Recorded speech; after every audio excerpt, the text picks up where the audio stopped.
6 scale तक। हाँ बस, हाँ दोनों हाथ मिला के।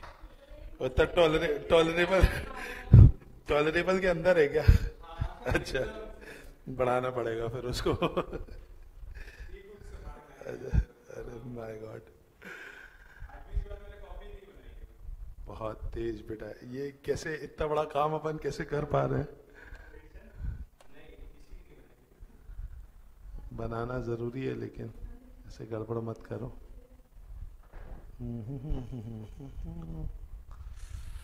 चलो स्टार्ट कर रहे हैं, 1 सेकंड बस भेज दें बच्चों को लिंक।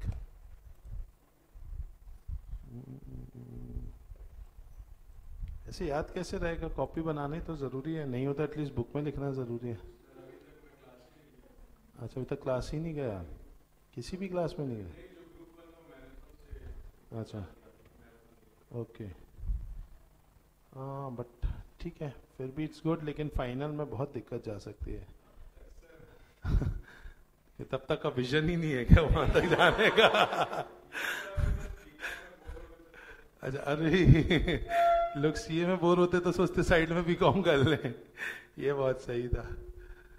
चलो आगे मतलब बिजनेस ही करना है अपन को। बढ़िया है, मतलब बड़ा बिजनेस है, कोई दिक्कत नहीं है। अच्छा ऐसा ही है, क्या बात है। चलो इतिहास है आपके साथ। चलिए दोस्तों, सब very very very good morning. आज स्टार्ट करने जा रहे हैं अपना बहुत ही प्यारा सा सब्जेक्ट। नाम क्या दोस्तों इसका? ऑडिट। चलिए, तो ऑडिट में अपन दोस्तों, और ऑडिट के अंतर्गत अपना चल रहा है बहुत ही शानदार सा चैप्टर। चैप्टर का नाम क्या है?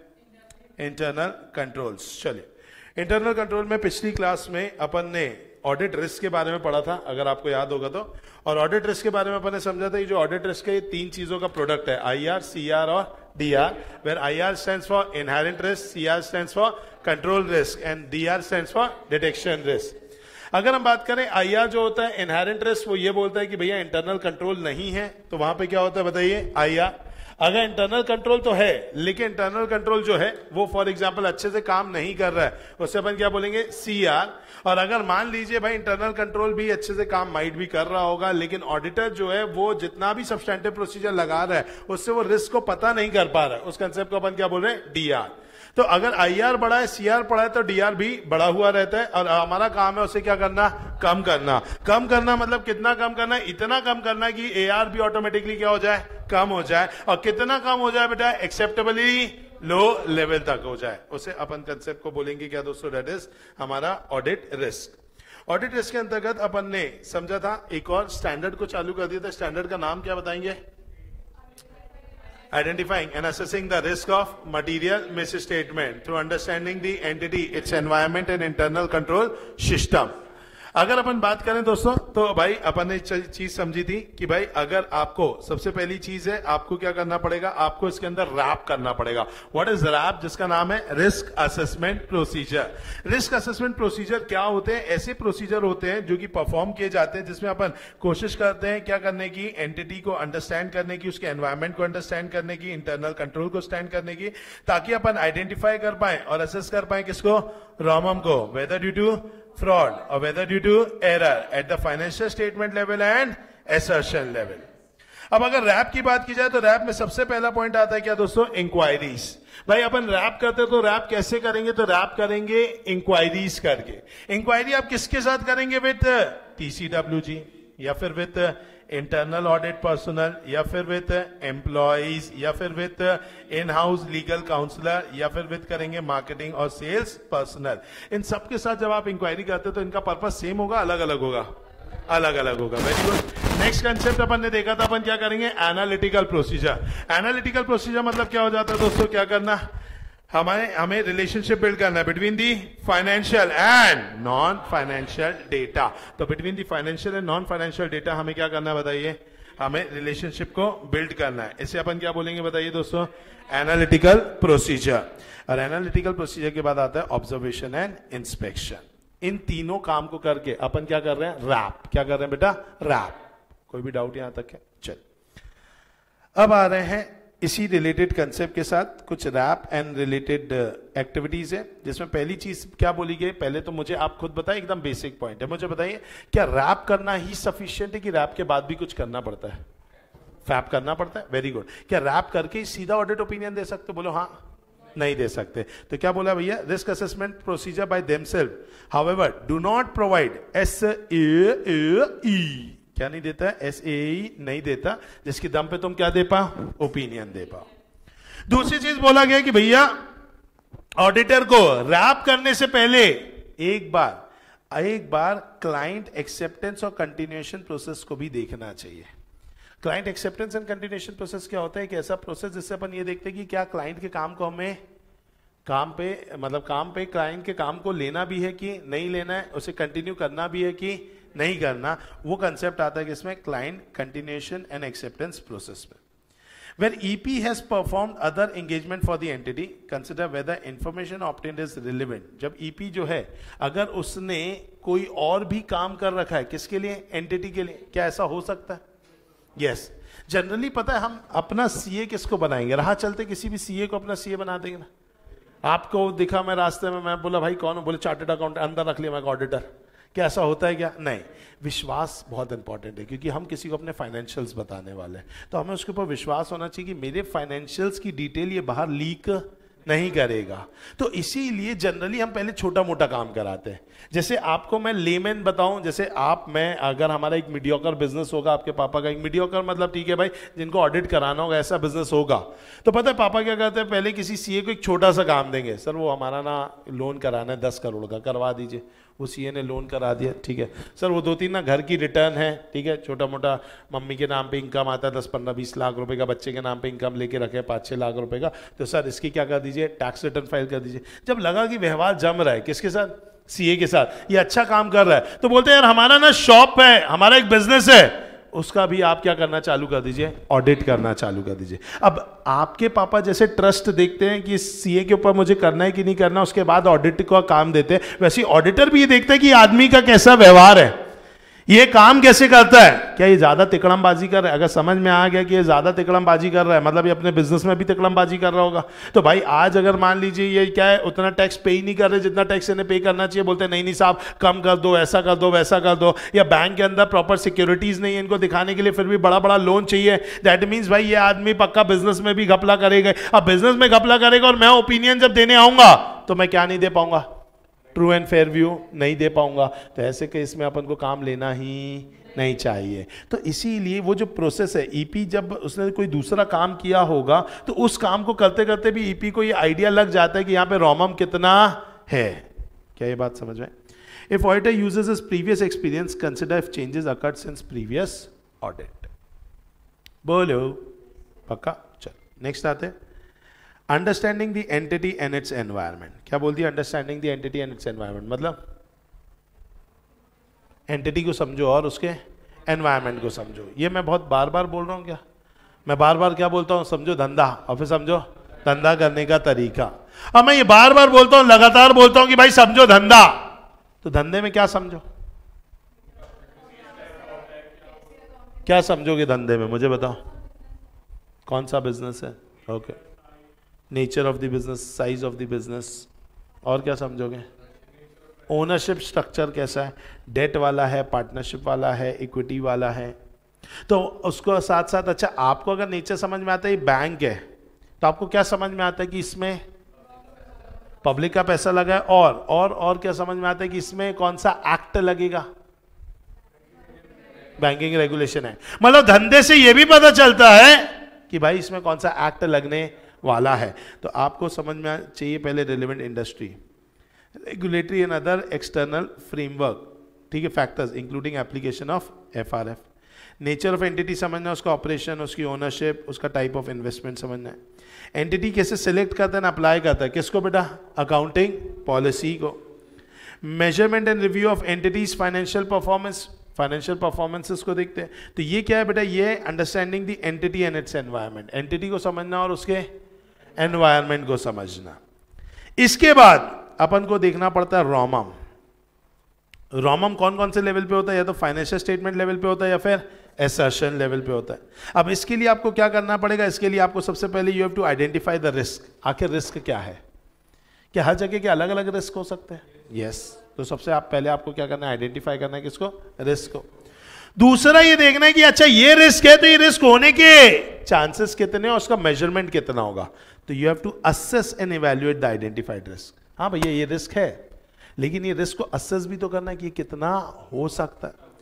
उसके बाद अगर हम बात करें रिस्क किस प्रकार की चीजों का अफेक्ट करेगा, मतलब ये रिस्क किसकी वजह से होगा, क्या ये वैल्यूएशन का रिस्क है, क्या ये एग्जिस्टेंस का रिस्क है, क्या ये क्लासिफिकेशन का रिस्क है, क्योंकि रिस्क अलग अलग हो सकते हैं।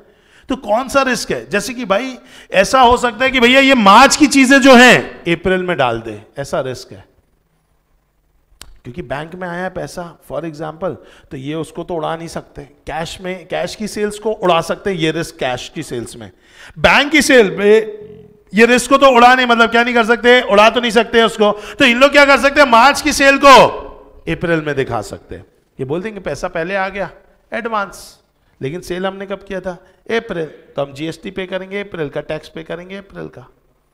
अरे आया कि नहीं, ये चीज कर सकते हैं। तो what can go wrong at assertion level, तो पहले ही देखना आइडेंटिफाई द रिस्क, दूसरा देखना assess and evaluate the identified risk, फिर दूसरा देखना असर्शन लेवल में व्हाट कैन गो रॉन्ग और इसके होने के चांसेस कितने हैं।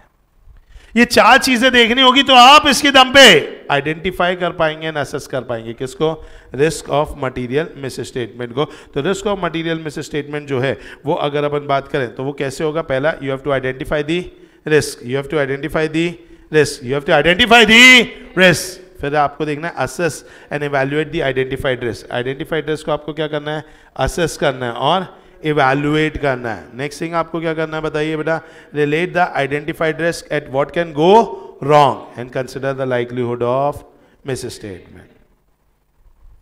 बोलो शिंपा पक्का चल। अच्छा, कुछ ऐसे रिस्क है जिनको स्पेशल इज्जत देनी पड़ेगी। कौन से रिस्क, एरर के कि फ्रॉड के, फ्रॉड के रिस्क, इनको स्पेशल इज्जत देना। या फिर ऐसे रिस्क जो नॉर्मल पार्टी के साथ किया कि रिलेटेड पार्टी के साथ, रिलेटेड पार्टी के साथ किया। अच्छा आपको पता है बिजनेसमैन के लिए ना कोई भी नया लॉ आना, कोई भी नया फाइनेंशियल स्टेटमेंट के अंदर या अकाउंटिंग में के स्टैंडर्ड्स में कोई नया चेंज आना, इनके लिए अपॉर्चुनिटी हो जाती है। पता है आपको, ये लोग उसी, क्योंकि नई नई चीज आई है, लूप होल रहेगा, उस लूप होल का भयंकर मजा उठा लेते हैं और फिर उसके बाद क्या कर देते, बोल देते भैया हमको क्या पता था, हमको लगा ही। तो इसी टाइप का ही होगा।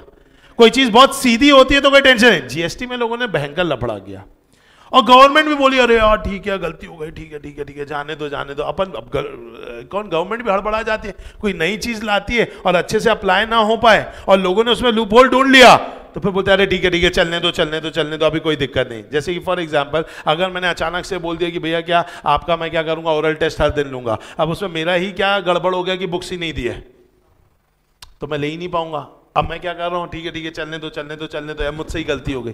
सेम कंसेप्ट किसके साथ हो जाता है, गवर्नमेंट के साथ। गवर्नमेंट बोलता है ठीक है चलने दो, उसी आड़ में बहुत सारी चीजें इन लोग क्या कर देते हैं, वाइप कर देते हैं। तो अगर कोई ऐसा रिस्क है जो एक न्यू इकोनॉमिक चेंजेस या न्यू फाइनेंशियल चेंजेस के कारण अगर कोई रिस्क उभर रहा है तो उसको अपन को खूब इज्जत देनी है। तो किस किस को इज्जत देनी है, फ्रॉड वाले को, रिसेंट सिग्निफिकेंट इकोनॉमिक अकाउंटिंग और अदर डेवलपमेंट को, या फिर कोई ऐसा जो कि रिलेटेड पार्टी के साथ किया जाए। क्या ये बात समझ में, कोई अनयूजुअल ट्रांजैक्शन हो उसमें भी बहुत रिस्क होती है। समझ में, अनयूजुअल ट्रांजैक्शन मतलब ये ट्रांजैक्शन कुछ अजीब ही था जिसकी हमने क्या नहीं की थी, कल्पना भी नहीं किया था। समझ में, तो ये वैसा कोई रिस्क इन्वॉल्व हो गया। या फिर अगर मान लीजिए भाई क्या complexity transaction, complexity of transaction मतलब ट्रांजैक्शन काफी क्या है, कॉम्प्लेक्स है। जनरली ये शेयर मार्केट के ट्रांजैक्शंस काफी कॉम्प्लेक्स होते हैं। आजकल तो शेयर मार्केट में इतने कॉम्प्लेक्सिटी बढ़ गई कि क्या कहना, आप शेयर खरीदते हो, उसी शेयर को प्लेज पे देते हो और उसी शेयर से और पैसा ले लेते हो। समझ में आ रहा है। मेरा एक फ्रेंड है, उसने लगाया 20 लाख रुपए, उसका पोर्टफोलियो है 65 लाख रुपए का। प्रॉफिट की बात नहीं कर रहा हूँ, प्रॉफिट तो होगा जो 2 4 5 6 लाख होगा वो अलग होगा। उसकी कैपिटल है 20 लाख रुपए की और उसको ये दिखाते हैं कि तूने शेयर्स खरीद के रखा है 65 लाख रुपए के। पता है कैसे, उसने शेयर्स लिया हुआ 20 लाख का, उन्हीं शेयर्स को प्लेज किया, उन्हीं के ऊपर और शेयर ले लिया। तो तुमने चीज खरीदी, उसी चीज को गिरवी पे रखा और तुमने उसी का ही और पैसा लिया, फिर उसी को वापस से क्या किया, खरीदा, फिर उसको भी गिरवी रख दिया। समझ में आया कि नहीं आया? तो इस तरीके का कंसेप्ट चल रहा है। तो अब आप समझो कॉम्प्लेक्सिटी कितनी हाई हो गई है। फिर उसके ऊपर से पता है वो क्या करता है, खरीदता यहाँ है।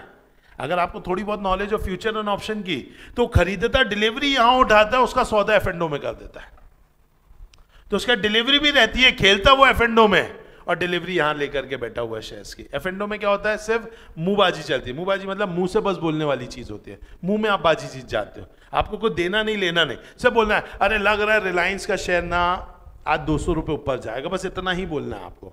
अगर वो 200 चला गया ऊपर तो आपके पास पैसा ही पैसा, नीचे चला गया तो आपका नुकसान ही नुकसान।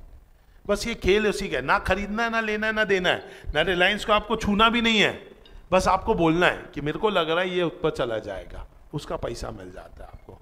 तो इस तरीके के खेल होते हैं। तो ये फ्यूचर एंड ऑप्शंस के खेल है, ठीक है। ये आपको सीखने के लिए थोड़ा सा आपको सब्र रखना पड़ेगा, आपको सीए फाइनल तक पहुंचना पड़ेगा बेटा, समझ में आ रहा है? तो वहां पर आप पढ़ेंगे एक सब्जेक्ट जिसका नाम है SFM, स्ट्रैटेजिक फाइनेंशियल मैनेजमेंट। वहां पूरा आपको शेयर मार्केट, फॉरेक्स मार्केट बेहतरीन तरीके से समझाया जाएगा। और नेक्स्ट लेवल ये होगा, इसकी समझ ले ली तो तुम्हारी जिंदगी में वाकई में पैसा, थोड़ा सा दिमाग और बहुत सारा SFM ये लगा लिया तो पैसा आपके कदमों में, इसमें कोई डाउट नहीं है। पैसा बनाने के लिए आपको घर बैठे कमाओगे just because of stock market. और अभी ये बबल चल रहा है, ये कितने समय तक रहेगा ये पक्का नहीं। हर चीज का एक ट्रेंड आता है भाई। एक जमाना प्रॉपर्टियों का था, कमाए हैं लोगों ने, सुबह खरीदा लाख की, शाम होते होते 4 लाख में बेच दिया, अनाप पैसा कमाया, अनाप शनाप। मतलब एक आदमी जिसकी औकात नहीं है पैसा कमाने की, मैं उस आदमी को देखा हूँ, उसने 1 महीने में मर्सिडीज भी खरीद ली, फिर 2-3 महीने के बाद ऑडी भी खरीद ली, उसके बाद स्कॉडा भी खरीद ली, उसके बाद भैया वो और अभी बैंकरप्सी फाइल कर रहा है। तो ऑब्वियस सी बात है। तो अगर अपन बात करें भाई, ठीक है, वो मेरे से 1 साल बड़ा है, प्रतीक सर से 1 साल छोटा है,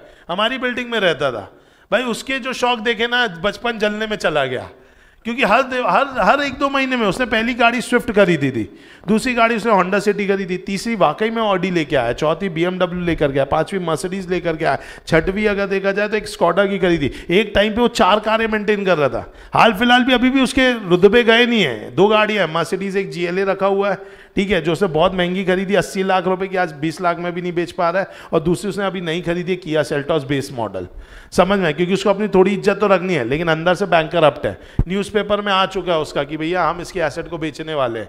जो उसने बैंक से लोन लिया 7 करोड़ का, डिफॉल्ट मार दिया उसमें। तो इसके पास इतना, आपको सच बताऊं तो 10वीं फेल है वो लड़का, 11वीं 12वीं में पूरा नहीं कर पाया। तो अगर अपन बात करें तो वो ऑन दैट बेसिस भी होते ना, कैसे कमा ली सिर्फ प्रॉपर्टी के दम पे, अनाप शनाप उस समय उसके पास भाई। उसके बाद एक चीज बहुत अच्छी थी, पॉलिटिकली वो बोलना चाहिए कि एक ऐसे बैकग्राउंड से जहाँ पे वो पॉलिटिकली थोड़ा जुड़ा भी हुआ है, और दूसरी चीज है उसको बातें करते अच्छे से आती है, तो उसके अंदर रिस्क टेकिंग एबिलिटी है उसके अंदर। तो भाई उसने उस जमाने में रिस्क लिया और बैंक का पैसा छापा, और छोटा बच्चा ही था एक तरीके से, क्योंकि मैं जिस जमाने की बात कर रहा हूँ 2010 की बात कर रहा हूँ मैं, आज से 12 साल पहले 14 साल पहले की बातें कर रहा हूँ। तो उस जमाने में ऑब्वियसली बात है कि भाई वो छोटा बच्चा, तो चीजें दिखाने का बहुत शौक, तो उसने उस तरीके की चीजें किया। तो आज वाकई में हालत खराब है, बट ठीक है, रुतबे उनके अपने अलग चल रहे हैं, तो वैसा वाला कंसेप्ट है। तो वो क्या था, वो सिर्फ कौन सा बबल था, रियल एस्टेट बबल था, आज की डेट में नहीं कर पा रहा है। नेक्स्ट अभी बबल कौन सा है, शेयर मार्केट। तुमको जल्दी पैसा कमाना है, बबल ज्यादा से ज्यादा 7-8 साल का मैक्स टू मैक्स रहेगा। मैं भी ये बोल नहीं सकता, होने को कोई बड़ा एनवायरमेंटल चेंज आया तो 2-3 साल में डिस्टर्ब हो जाएगा। तो अभी जो बबल चलने वाला है वो शेयर मार्केट का, उम्मीद कर रहे हैं हम 5-7 साल तो चलेगा ही, इतनी तो उम्मीद है। इस 5-7 साल में ही है पैसा बनाने का टाइम। जो आपको दिन का 1 लाख 2 लाख 3 लाख भी छापना है, छोटी चीज हो जाएगी, लेकिन शेयर मार्केट की दम पे उसके लिए ये नॉलेज होना जरूरी है। तो फटाफट बन जाओ बेटा, समझ में आ रहा, फटाफट बन जाओ। अब भी मैं आपको सच बताऊं, रियलिटी में मेरे दोस्त का फोन जस्ट अब भी आया, उसने आज के आज अब भी 10 मिनट में 2,80,000 रुपए कमाए। तो ऑब्वियस सी बात है। तो वो उसने कैसे कमाया, उसने कोई आईपीओ में लगाया, वो आईपीओ का हो गया, 2000 शेयर्स खरीदे थे उसने, कितने पे खरीदे वो नहीं पता, 140 के भाव में बेचे उसने, इतना बताया। तो उसके 280 अंदर हो गए, ठीक है। तो वो जलाने के लिए फोन करता रहता है, ठीक है, ऑब्वियस सी बात है। तो 100 बेसिस ये चीजें चलती रहती है। तो ये है भाई, तो उसके पास एसएफएम का अच्छा नॉलेज है, ठीक है। तो ऑब्वियस सी बात है, तो कहीं ना कहीं वो क्या कर रहा है भाई, वो इस चीज का फायदा उठा रहा है, इज अ चार्टर्ड अकाउंटेंट। तो ऑन दैट बेसिस अगर मैं आपको बात करूं तो भाई ये आपके पास समय अभी 2-4 साल का ही है, मैक्स टू मैक्स। तो आपके लिए एक बहुत बड़ा मोटिवेशनल फैक्टर है कि अगले 1-1.5 साल में सीए बन जाओ और फटाक से चीज के अंदर चले जाओ, तो आप शायद बहुत बड़ा पैसा अपनी स्टार्टिंग लाइफ में कमा पाओगे। समझ में पक्का? चलो आगे बढ़ते दोस्तों, नेक्स्ट बात पे आते, ठीक है। Whether the risk is the risk of fraud या फिर recent significant, okay, complexity of transaction, ये सारा इंपॉर्टेंट मार्क करेंगे, क्योंकि भाई ये रिस्क है किसके लिए, डेट रिक्वायर्ड व्हाट दोस्तों, स्पेशल ऑडिट कंसिडरेशन। क्या ये बात समझ में आई दोस्तों? बोलते ही नहीं आप लोग कुछ, चलिए आइए, नेक्स्ट कंसेप्ट क्या बोल रहा है दोस्तों? नेक्स्ट कंसेप्ट बोल रहा है risk for which substantive procedure is not sufficient. क्या बोलना चाहता है ये? हाँ,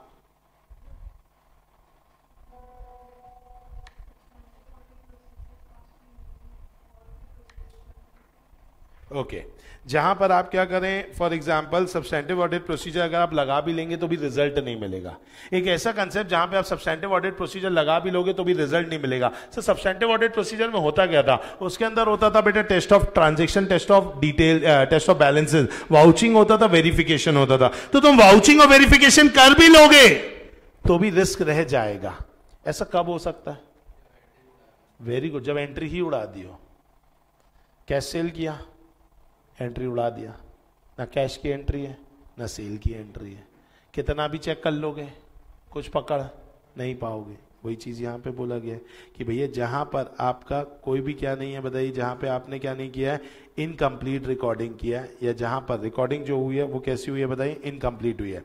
या फिर आज की डेट में जैसा कि आपको याद होगा, मैंने आपको बताया था कौन सा, आपको रिलायबिलिटी ऑफ ऑडिट एविडेंस के अंदर मैंने पढ़ाया था, ऑटोमेटेड ज्यादा अच्छा है कि मैनुअल? ऑटोमेटेड। ऑटोमेटेड को अच्छा क्यों नहीं बोला था अपन ने? चेंज किया जा सकता है, तो वहां पर ही ज्यादा अच्छा होगा जहां पर हाईली ऑटोमेटेड प्रोसेसिंग होंगी, क्योंकि उसमें क्या किया जा सकता है, चेंजेस किए जा सकते हैं। पीछे कोडिंग में चेंजेस किया, अंदर सब कुछ चेंज हो जाएगा। एक एंट्री आप अभी चेक कर रहे हो, ठीक है, आपको सब सही दिख रहा है, मैं वहां पर एक एंट्री, एक पीछे से कोड डालूंगा कि भैया सभी सेल को 1000 रुपए से कम कर दो। एक एंट्री मानी सही सही सेल पूरी कितनी, 1000 रुपए से कम। अगर 10 सेल की एंट्री होगी तो 10,000 माइनस हो जाएगा एग्रीगेट पे, सिर्फ एक कोड से। Getting my point? तो दिस इज द पावर। तो यहां पर सब्सटैंटिव ऑडिट प्रोसीजर अकेला क्या नहीं है, सफिशिएंट नहीं है। What is revision of risk assessment?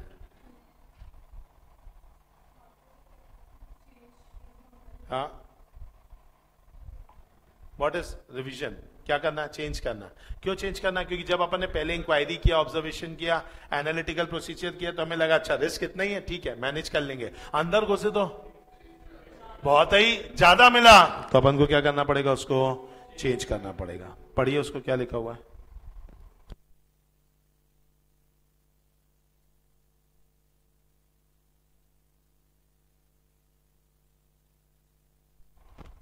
बताइए क्या बोल रहा है? The auditor assessment of ROMM at the session level may change during the course of audit as additional audit evidence is obtained. क्या ये बात समझ में आ गई? पक्का? चलो नेक्स्ट क्या हो जाता है, डॉक्यूमेंट। मैं उम्मीद करता हूं आपको समझ में आ रहा है। पक्का? चलो, तो ये एक हो गया भाई, कौन सा हमारा ऐसे 315, बहुत ही इंपॉर्टेंट ऐसे था। लेकिन मुझे बताओ, क्या ये ऐसे बहुत स्मूथली चला गया कि एकदम रोलर कोस्टर राइड था? स्मूथली चला गया, पता भी नहीं चला। ये मैंने आपको पहले ही बताया था कि ये काउंट होता है एज अ टफेस्ट स्टैंडर्ड। आप अभी भी सीए फाइनल के बच्चे पूछेंगे भाई कौन सा टफेस्ट स्टैंडर्ड है, बोलेगा 315। तो वो कारण क्या, वो उसने पढ़ा था चैप्टर स्टार्टिंग में ही, और अपन ने ये इसको कहां पढ़ा करके चैप्टर 5-6 में। तो अपन काफी मैच्योर हो गए, किसको लेकर के, ऑडिट को लेके। इतनी बार रोमम सुन लिया, इतनी बार रैप सुन लिया, फैप सुन लिया, एसपी सुन लिया, सीपी सुन लिया, टेस्ट ऑफ कंट्रोल, इतना सारा कुछ अपन ने इतनी बार सुन लिया कि अब इसमें पढ़ रहे हैं तो लग रहा है कुछ था ही नहीं यार, ये तो पता ही था। यस, आपको बातों बातों में पता चल गया था, बस मैंने इसको क्या कर दिया, फॉर्मली यहां पे पढ़ा दिया। समझ में? चलिए, 315 के बाद वैसे आता है 320, लेकिन 320 अपन पढ़ चुके हैं, और उसको वहां पे पढ़ाने का कारण ही यही था क्योंकि 315 के बाद 330 पढ़ाना अनिवार्य है। अगर मैं 315 के बाद लाइन वाइज 320 और फिर 330 कराऊंगा तो आपका पूरा का पूरा कंसेप्ट हिल जाएगा। कि 315 बोलता है क्या कर, रिस्क को असेस कर, तो 330 बोलता है रिस्क को रिस्पॉन्ड कर। से पता कर लिया इतना रिस्क है, क्या करोगे? पता कर लिया इतना रिस्क है, क्या करोगे? हम रिस्पॉन्ड ही तो करोगे। तो वो रिस्पॉन्स कौन सिखा रहा है? 330। The auditor responses to assess risk. क्या बोल रहे हैं? 330 deals with the auditor responsibility to design and implement responses to ROMM identified and assessed by the auditor in accordance with ऐसे 315. Objective पढ़ेंगे to obtain sufficient appropriate audit evidence about the assessed ROMM through designing and implementing what दोस्तों responses to assessed risk. ठीक है, इसके अंदर दो चीजें sir, ये तो देखी देखी शूनी शूनी लग रही है। पहला कौन सा दिख रहा है? टेस्ट ऑफ कंट्रोल, जिसे अपन प्यार से क्या बोलते हैं?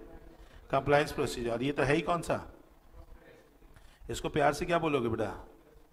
Test of details. चलिए, टेस्ट ऑफ कंट्रोल में क्या बोला? An audit procedure design to evaluate the operating effectiveness in preventing, detecting, correcting material misstatement at which level बेटा? Assertion level. और सब्सटेंटिव प्रोसीजर क्या बोल रहा है? An audit procedure design to detect material misstatement at which level? Assertion level.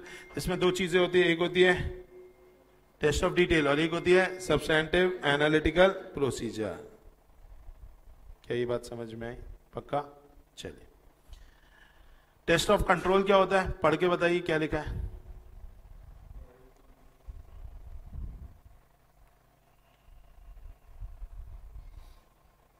क्या लिखा है?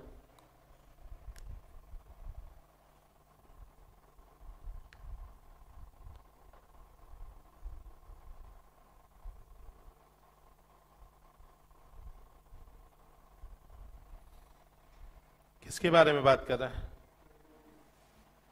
The auditor shall design and perform test of control to obtain SAAE as to the operating effectiveness of relevant control. When he expects that control are operating effectively and substantive procedure alone cannot provide sufficient appropriate audit evidence. कब लगाएगा? कब कब कब कब कब कब कब कब TOC लगाएगा? कब लगाएगा TOC? हाँ, जब उसको क्या लग रहा है कि कंट्रोल्स हैं, अच्छे हैं, तभी तो। कंट्रोल ही नहीं होगा तो चेक क्या करोगे? समझ में? और दूसरा, जब उसको लग रहा है कि अकेला सब्सटेंटिव प्रोसीजर करके मैं कुछ उखाड़ नहीं पाऊंगा, क्योंकि धंधा बहुत बड़ा है, कर करके भी मैं कितना ही कर लूंगा। जैसे सब्जेक्ट बहुत बड़ा है और कल एग्जाम है, तो पढ़ के भी मैं कितना ही पढ़ लूंगा। तो इंपॉर्टेंट चीजें पढ़ते हैं अपन। समझ में? वो चीजों को और स्ट्रांग करते हैं जो चीजें अपन को बनती है, और जो चीजें अपन को नहीं बनती है उनको अपन एक बार ऐसा पढ़ने की कोशिश करते हैं कि एटलीस्ट वहां आए तो बन जाए। क्या ये बात समझ में? चलिए, nature and extent of test of control. अब in designing and performing test of control, auditor shall perform other audit procedure in combination with inquiry to obtain what दोस्तों? ऑडिट एविडेंस अबाउट कौन कौन सी चीज? पहला, how controls were applied at relevant time, consistency with which they are applied, by whom and by what means they were applied. क्या क्या है बताइए? How controls were applied, with which consistency with which they are applied, and by whom and by what means they are applied. Next, determine whether control to be tested depend upon other control.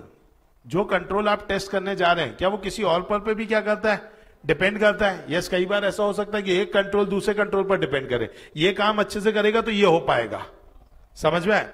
तो अगर मान लीजिए ऐसा है, तो whether it is necessary to obtain support audit evidence supporting the effective operation of those indirect control. The frequency of the performance of control by the entity, ये check करना होगा। Length of time during which audit period that auditor is relying, the expected rate of deviation and the relevance and reliability of audit evidence to be obtain regarding the operating effectiveness of the control. तो क्या क्या देखना होगा? Frequency, कि कब कब उस control को एक्सरसाइज किया जाता है। दूसरा, length of time during which the क्या होता है बताइए? During which the audit period the auditor is relying, expected rate of deviation and the relevance and reliability of the audit evidence. क्या ये बात समझ में? पक्का? Next, the extent to which audit evidence is obtain from test of other control. क्या बोल रहा है? द एक्सटेंट, जिस एक्सटेंट पे आप क्या करेंगे बताइए? ऑडिटर क्या करेगा? रिलाई करेगा। समझ में आया कि नहीं? तो कितने एक्सटेंट पे ऑडिटर क्या कर रहा है? रिलाई कर रहा है। तो ये 5 पॉइंट देखने पड़ेंगे, तो आपको समझ में आएगा मैं कितना अंदर जाकर के टीओसी करूं।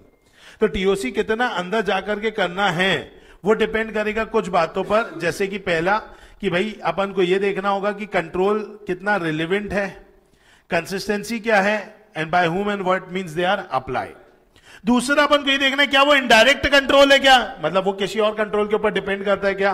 तो भैया frequency of the performance of the control, length of the time कितना ऑडिटर देखने वाला है, एक्सपेक्टेड रेट ऑफ डिविएशन क्या है, रिलायबिलिटी एंड रिलेवेंस क्या है, and the extent to which audit evidence is obtained from the test of other control. क्या ये बात समझ में? चलो, timing of test of control, क्या ये बता सकता है कोई? What is timing of test of control? कब करना चाहिए? एक पर्टिकुलर टाइम पे करना चाहिए कि थ्रू आउट करना चाहिए? थ्रू आउट, क्योंकि इंटरनल कंट्रोल कभी भी चेंज किए जा सकते हैं। तो the auditor shall test for a particular time और throughout the period it intends to rely on those control. The audit evidence pertaining only to a point in time may be sufficient ठीक है। अगर हम किसी किसी case में देखा जाए तो हमें वहां पे कंट्रोल से एक पॉइंट ऑफ टाइम पे भी चेक करेंगे तो भी चलेगा, क्योंकि हमें इंफॉर्मेशन वो पॉइंट ऑफ टाइम की चाहिए रहती है। Example stock counting, closing stock. Closing stock कैसे काउंट कर रहे हैं ये पूरे साल भर देखें क्या? हमें सिर्फ इंफॉर्मेशन कब की चाहिए? 31 मार्च। तो अपन कब की पता कर लें? 31 ऑफ मार्च की पता कर लें कि कैसा इन लोग काउंट करा रहे हैं। अगर 31 मार्च को इनका इंटरनल कंट्रोल अच्छा है तो फिर हम बाकी टाइम का हमें मतलब भी नहीं है, हमें तो 31 मार्च का ही मतलब अच्छा है तो उसी को उठाएंगे और अंदर कर देंगे। लेकिन व्हाट अबाउट सेल्स?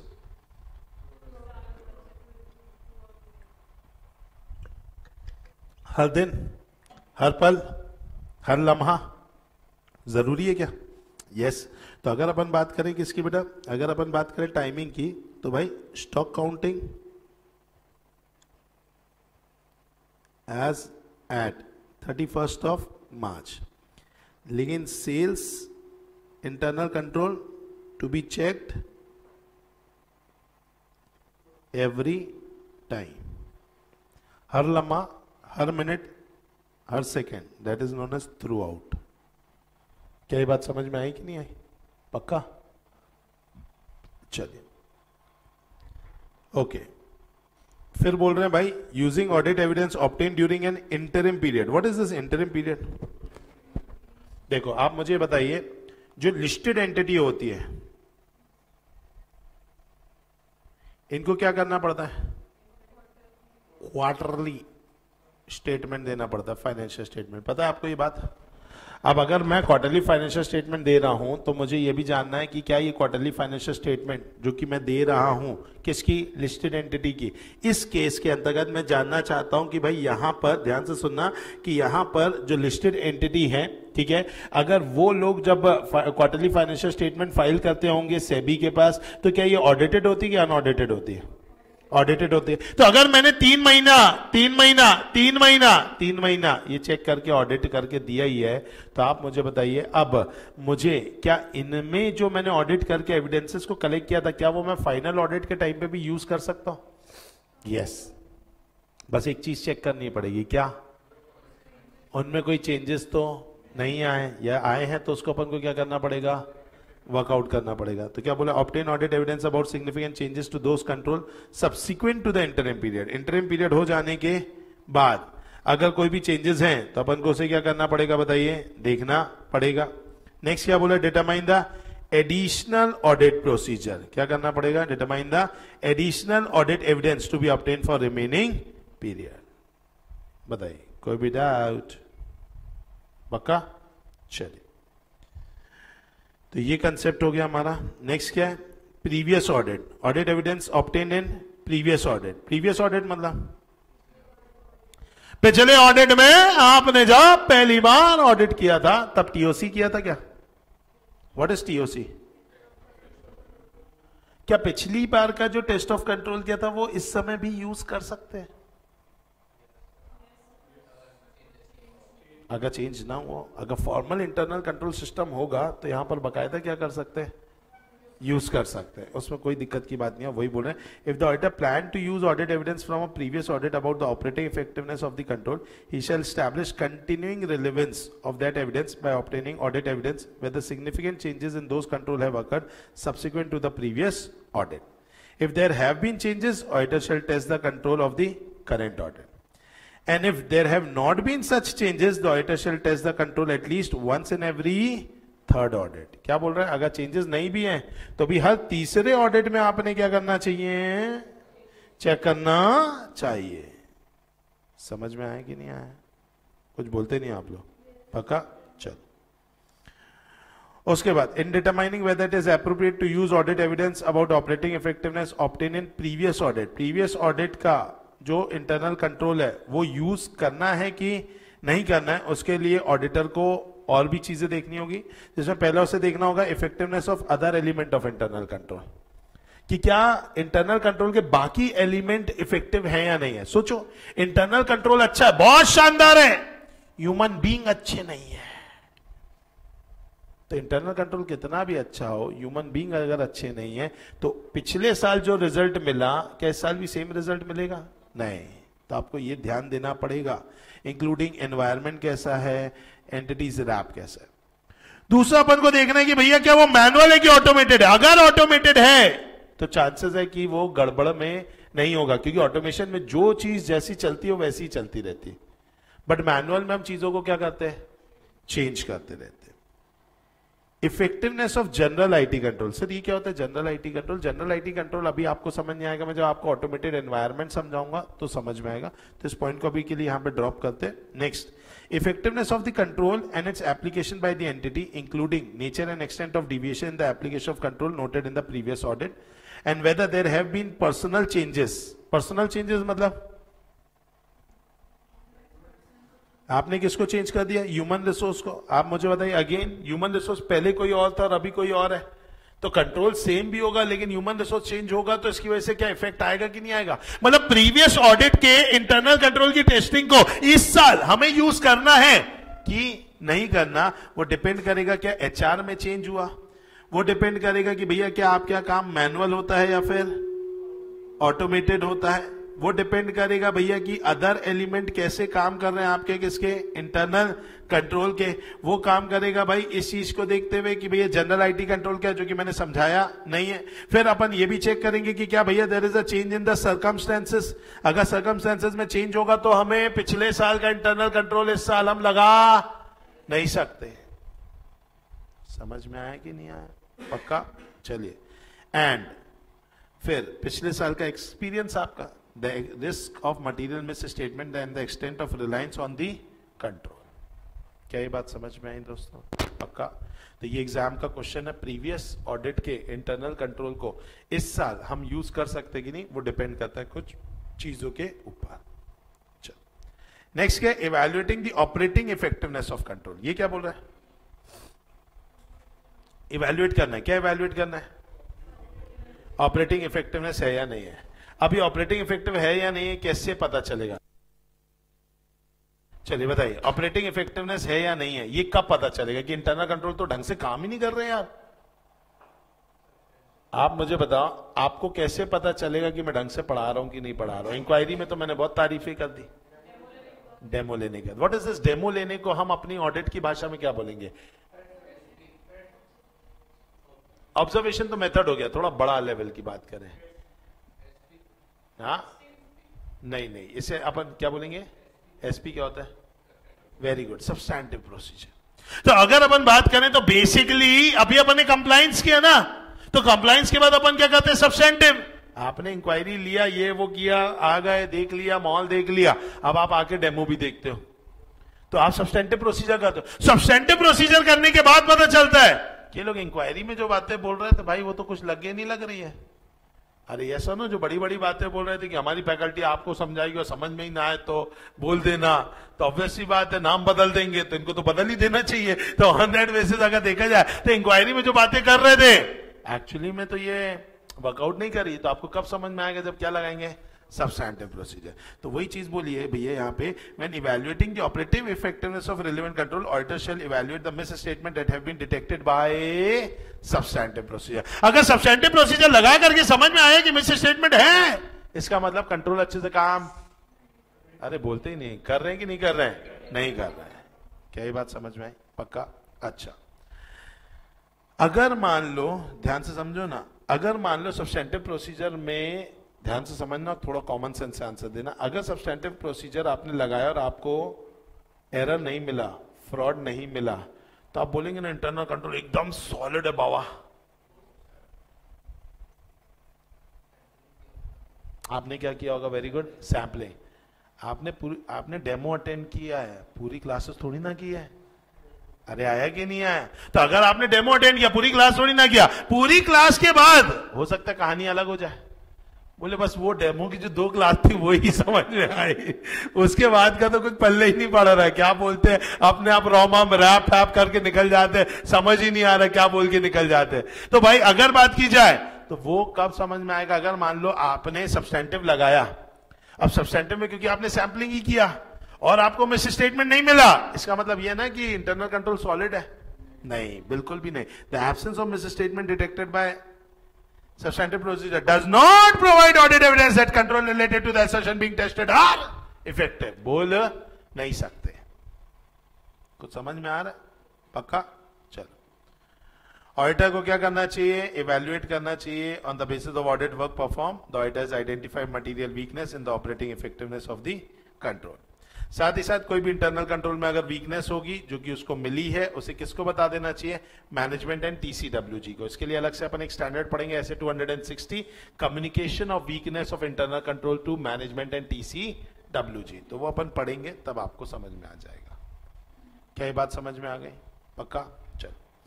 नेक्स्ट क्या बोला है? Specific inquiry by auditor when deviation from controls are detected. मतलब वेरी गुड. कंट्रोल में क्या मिला? डिविएशन. यार ऐसा होना चाहिए, आपके यहां तो ऐसा है, तो फिर क्या करना होगा? पूछना पड़ेगा ना यार, थोड़ा ध्यान देना पड़ेगा. तो स्पेसिफिक इंक्वायरी करनी पड़ेगी, भैया क्यों ऐसा क्यों है, तो पता चलेगा भाई. When deviation from control upon which auditor tend to rely are detected, the auditor shall make specific inquiry to understand these matter and their potential consequences and shall determine whether TOC have been performed to provide an appropriate basis of reliance on the control. Additional TOC is necessary and the potential risk of material misstatement to be addressed using what दोस्तों? Substantive procedure.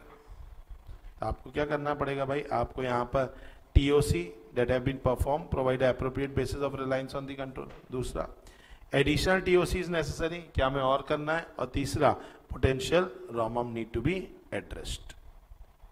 क्या ये बात समझ में आई आपको? तो ये पूरी कहानी किसकी थी बताइए? टीओसी की. टीओसी बोले तो क्या हो जाता है? Test of control. तो टेस्ट ऑफ कंट्रोल में अपन ने क्या क्या समझा? कब लगाना चाहिए, फिर नीचे ने एक्सटेंड के बारे में बात किया, टाइमिंग के बारे में बात किया, प्रीवियस ऑडिट के बारे में बात किया, इंटरिम पीरियड के बारे में बात किया, और अपन ने ऑपरेटिंग इफेक्टिवनेस के बारे में बात किया, लास्ट में डिविएशन के बारे में बात किया. क्या क्या बात किया जल्दी से? पहले तो अपन ने समझा कब लगाना चाहिए. तो भैया जहां पे कंट्रोल इफेक्टिवली होंगे वहीं लगाएंगे, और जहां लगेगा एसपी से अकेले काम नहीं होगा वहां लगाएंगे. फिर नेचर एंड एक्सटेंट देखा कि भाई किस नेचर का लिए कैसे कितने एक्सटेंट तक अपन को टीओसी करना, उसके लिए कुछ चीजें देखनी पड़ेगी अपन को. लाइक वहां पर भाई कितना अप्लाई किया जा रहा है, क्या कंसिस्टेंसी है, कौन अप्लाई कर रहा है, कैसे अप्लाई कर रहा है, ये चीज हो गई. फिर टाइमिंग देखनी पड़ती है, तो वो देखना है कि ऑडिट एविडेंस आपको एक पर्टिकुलर टाइम का चाहिए कि पूरे टाइम का चाहिए. अगर एक पर्टिकुलर टाइम का चाहिए तो आपसे वही उसी टाइम पे टीओसी चेक कर लो, और अगर पूरा चाहिए तो आपको थ्रू आउट द ऑडिट क्या करना पड़ेगा? टीओसी करना पड़ेगा. फिर अपन ने देखा इंटरिम पीरियड के लिए कैसा क्या है. तो इंटरिम पीरियड के लिए भी जो आपने एविडेंस कलेक्ट किए होंगे आप वो यूज कर सकते हैं. हाँ, रिमेनिंग पीरियड के लिए आपको अच्छे से और ऑडिट एविडेंस कलेक्ट करना होगा, और इंटरिम पीरियड का ही देखना होगा क्या कोई चेंजेस है क्या, तो चेंजेस को आपको वर्कआउट करना होगा. प्रीवियस ऑडिट में अगर आपने कुछ भी किया है, अगर आपने चेकिंग वगैरह की थी, टीओसी किया था, तो उसको क्या यूज कर सकते हैं कि नहीं, तो डिपेंड करता है बहुत सारी चीजों के ऊपर. जैसे वो मैनुअल था कि ऑटोमेटेड था, एचआर कहीं चेंज तो नहीं हुआ, सर्कमस्टेंसेस कहीं चेंज तो नहीं हुए, other element of internal control कैसा काम कर रहा है, जनरल आईटी कंट्रोल आप क्या कहा कैसा है. इसके अलावा इफेक्टिवनेस देखना पड़ता है कि भैया इफेक्टिवली काम कर रहे कि नहीं. वो तो डिपेंड तभी, वो तो पता तभी चलेगा जो अपन क्या लगा देंगे? SP, substantive procedure. And last deviation होगा तो स्पेसिफिक क्या करेंगे? इंक्वायरी. क्या ये बात समझ में आई? चलो. फिर है टीओडी, सॉरी सब्सटैंटिव प्रोसीजर, उसके अंदर होता है टीओडी. टीओडी क्या होता है? टेस्ट ऑफ डिटेल, जिसके अंदर आते हैं टीओटी और TOB. What is TOT? Test of transaction. और टीओबी टेस्ट ऑफ ट्रांजैक्शन में आता है, टेस्ट ऑफ बैलेंसेस में. तो test of detail are further classified into vouching and verification. क्या ये बात समझ में? For example purchase is a transaction, तो उस पर क्या लगता है? वाउचिंग. वाउचिंग कैसे करोगे बेटा? वाउचिंग कैसे करते हैं? कागजों के थ्रू. कागज, वाउचर से वाउचिंग होती है, वाउचर से वाउचिंग होती है, तो उसके लिए कागज चाहिए ना. कागज के नाम पे परचेज का करना है तो परचेज का अपन इनवॉइस देखेंगे, फिर गार्ड की एंट्री या इनवर्ट बुक देख लेंगे, स्टोर की एंट्री का देख लेंगे, क्वालिटी कंट्रोल वाला देख लेंगे, फिर जो पैसा कितना पे किया वो देख लेंगे. ये सारे कागज देख लेंगे. ये कागज से हमारा क्या हो जाएगा बताइए? वाउचिंग. समझ में? पढ़िए क्या लिखा हुआ है यहां पर, पढ़िए क्या लिखा हुआ है.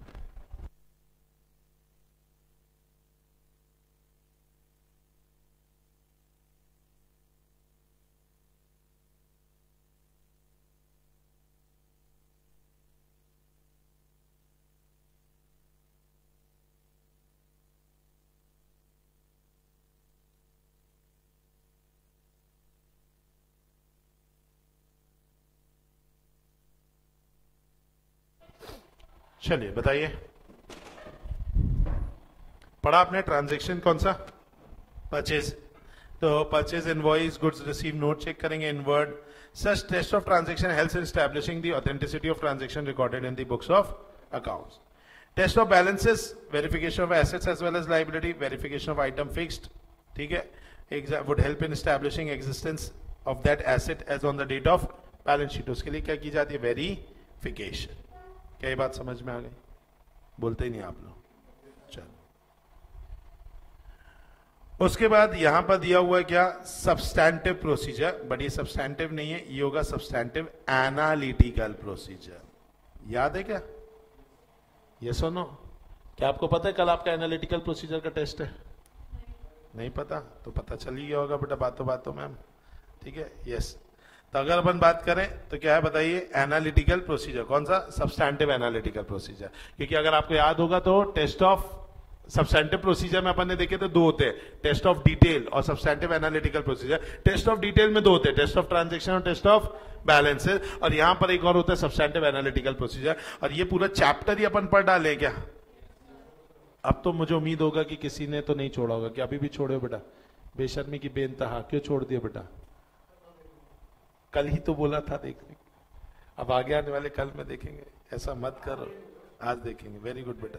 चलो, तो analytical procedure means evaluation of financial information through plausible relationship between financial and non financial data. जिन बच्चों का देखा हुआ है उनको याद होगा नंबर ऑफ मुंडीज इनटू फीस। अरे याद आ रहा है? नंबर ऑफ मुंडीज इनटू फीस, ठीक है। तो ये क्या? नंबर ऑफ मुंडी क्या है? Non financial data. और फीस क्या है? Financial data. दोनों के बीच में क्या बना रहे हैं? रिलेशनशिप। समझ में आया? क्या ये आप खुद ही पढ़ लेंगे?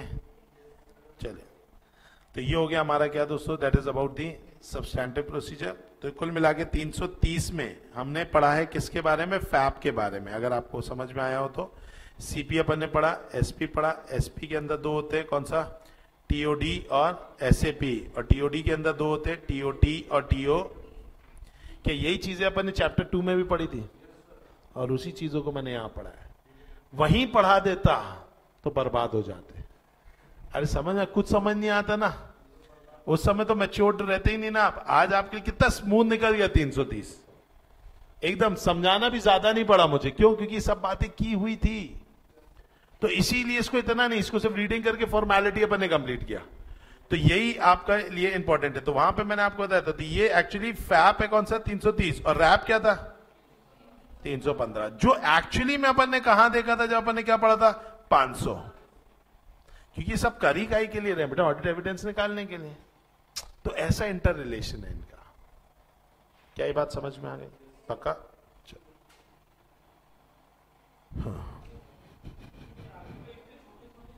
हाँ, यहां पे ऑडिट खत्म बेटा। हाँ, यहां पे जो मेन ऑडिट है वो एक तरीके से क्या हो गया? खत्म हो गया, ठीक है। अब अगर अपन बात करें फॉर एग्जाम्पल, तो इसके अंतर्गत अगर हम बात करें यहां पर, तो हमारा इंट्रोडक्शन टू ऑडिट कंप्लीट हो गया, नेचर ऑफ ऑडिट कंप्लीट हो गया, ऑडिट एविडेंस कंप्लीट हो गया, प्रिपरेशन फॉर ऑडिट कंप्लीट हो गया, इंटरनल कंट्रोल। ये टेक्निकली सबसे बड़ा पोर्शन कंप्लीट कर लिया अपन ने ऑडिट का। मतलब समझो टेक्निकली पॉइंट ऑफ व्यू से मेरा 80% ऑडिट कंप्लीट हो चुका है। टेक्निकल पॉइंट ऑफ व्यू से, academic and exam oriented point of view से नहीं हुआ है, ठीक है। क्योंकि मैंने आपको पूरी बातें कर दी है ऑडिट के बारे में, सब एक अंदर अंदर की चीजें बता दी है। अब सर जो 20% है वो क्या बचा है? वो बचा है रिपोर्टिंग। क्योंकि अभी तुमने रोमम कर लिया, तुमने रैप कर लिया, तुमने फैप भी कर लिया, तुमने एविडेंस भी निकाल लिया, तब जिंदगी में बचा क्या करना होगा? रिपोर्टिंग ही तो करनी होगी ना, ऑब्वियस सी बात है। तो अब बेसिकली अगर हम अपनी बात करें नेक्स्ट बात, तो नेक्स्ट बात जो होती है भाई वो आती है किसकी लेकर के? रिपोर्टिंग को लेकर के। तो अब हमारा जो नेक्स्ट कंसेप्ट जो बचता है, जो कि मैं अगर बात करूं तो वो आपका इसमें बचेगा, that is known as what? Audit report, ठीक है।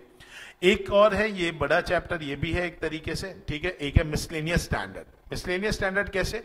अगर मैं आपसे बात करूं तो अगर स्टैंडर्ड की बात की जाए तो हमने कौन कौन से स्टैंडर्ड कर लिए हैं, तो मुझे बताइए। पहले 200 हो गया, क्या नाम है इसका? Overall objective of independent auditor and conduct of audit in accordance with SS. फिर है हमारा 210, agreeing the terms of audit engagement. फिर है हमारा 220 quality control in an audit. क्या बताइए? Quality control in an audit. 230 क्या हमारा हो गया? Audit documentation. फिर है 250 consideration of law rules and regulation, consideration of law rules and regulation. फिर है हमारा 260 कम्युनिकेशन विद मैनेजमेंट। फिर है 265 communication with management and TCWG, weakness of internal control system. और फिर है 299 जिसका नाम क्या है? Joint audit. फिर हमने पढ़ा 300 audit planning. 315 identifying and assessing the risk of material misstatement through understanding the entity, its environment and internal control system. फिर अपन ने पढ़ा audit materiality in planning and performing in audit of financial statement. फिर पढ़ा 330 response to assessed risk. इसके बाद एक और है हमारा, दैट इज 450, ठीक है, कम्युनिकेशन ऑफ मिस स्टेटमेंट को लेकर के, आइडेंटिफाइड नॉर्मम को लेकर के ये। फिर है हमारा 500, तो जो 450 है वो ऐसे लिखना पड़ेगा ब्लू में वो है जो अपन ने अभी पढ़े नहीं है, ओके ऐसे। फिर कौन सा है? 500 ऑडिट एविडेंस। फिर एक है हमारा 501, फिर एक है हमारा 501 audit evidence dash specific item for certain items, ठीक है, ओके। फिर है हमारा 505 external confirmation. 510 initial audit engagement. 520 analytical procedure. 530 audit sampling. 540 550 540 हमारे कोर्स का पार्ट नहीं है, उसको अलग कर देते हैं। 550 जरूर है, ठीक है, तो 550 को अपन देख लेंगे, ओके। 550 क्या है? Related party. 560 subsequent event. 570 going concern. 580 written representation. फिर है भाई हमारा 610 using the work of internal auditor. फिर हमारा बच्चा है 700 ऑडिट रिपोर्ट के ऊपर है। 701 कम्युनिकेटिंग कैम के ऊपर है। 705 मॉडिफिकेशन के ऊपर है। 706 EMP OMP के ऊपर है। 710 हमारा है किसके ऊपर? That is comparative financial statement corresponding figures के ऊपर। इसके अलावा हम एक और करेंगे जिसका नाम है SQC1, ठीक है, स्टैंडर्ड ऑन क्वालिटी कंट्रोल। तो टोटल हमारे पास कितने स्टैंडर्ड्स हैं? 30 हो रहे हैं क्या लगभग? यस, तो 30 स्टैंडर्ड्स हैं। उस 30 में से हमारे 200 हो गया एक, ठीक है, 200 को भी मैं क्या कर देता हूं, ब्लैक में कर देता हूं, रेड के बदले 200, 210, 1 2 3 4 5 6 7 8 9 10 11 12 स्टैंडर्ड हुए। कितने बचे? 18।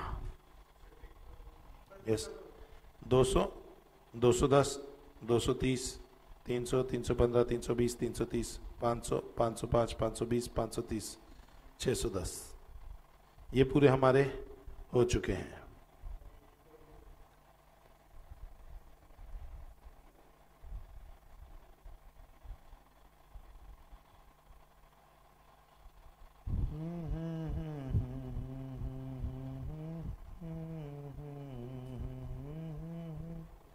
हो गया? चलो, अब अगर हम बात करें तो नेक्स्ट जो क्लास में अपन मिलेंगे उसमें हम क्या बातें करेंगे बेटा? स्टैंडर्ड्स के बारे में, ठीक है, जो मिसलेनियस स्टैंडर्ड्स हैं, जैसे हम 250 पढ़ेंगे, 260, 265, 299, ये हो जाएंगे। क्या ये बात समझ में? पक्का? सर एक स्टैंडर्ड मतलब एक ही दिन में 3-4 स्टैंडर्ड हो सकते हैं? यस, आपके स्टैंडर्ड छोटे हैं, यहाँ चालू होते हैं वहीं खत्म हो जाते हैं। समझ में आया? यस, तो अभी के स्टैंडर्ड में इतने कोई खास नहीं है। अब इसके लिए एक छोटा सा एक और दिक्कत है, मेरी जो बुक है उसके अंदर 260 265 नहीं है, ठीक है, वो मैं ICI की मॉड्यूल से करा रहा हूं, ठीक है। तो क्या आपके पास ICI की न्यू मॉड्यूल है? है? कितने बच्चों के पास है, कितने के पास नहीं है? कितने के पास नहीं है हाथ उठाएंगे? माय गॉड, ठीक है, इतने के पास नहीं है, वापस उठाओ, अच्छे से उठाओ। बाकी सब कैसे है? ठीक है, चलो। तो फिर जितने बच्चों के बुक है वो आईसीआई की बुक ले आएंगे। जिनके पास नहीं है मैं शीट दे दूंगा यहाँ से, ठीक है आपको, तो आपको वो मिल जाएगी शीट। जो बच्चे ऑनलाइन मुझे देख रहे हैं बेटा, आपके पास भी आईसीआई का मॉड्यूल होगा ही, आप नहीं होगा तो डाउनलोड भी कर सकते हैं, ठीक है। तो आप डाउनलोड कर सकते हैं और आप उसमें से भी कर सकते हैं, ठीक है। तो वो अपन इसे उसमें से कर लेंगे, ठीक है। तो आपको शीट मिल जाएगी और उसी में से अपन कर लेंगे, ठीक है। वो आईसीआई की ट्रू कॉपी रहेगी, तो ऐसा कोई दिक्कत नहीं जाएगी, ठीक है। चलो ठीक है, चलो तो अभी के लिए करते हैं अपन इतना ही दोस्तों। Thank you so much, tata bye bye, see ya bye. हाँ, कल टेस्ट, कल की जगह मंडे कल ले लेते ना, अच्छा रहेगा।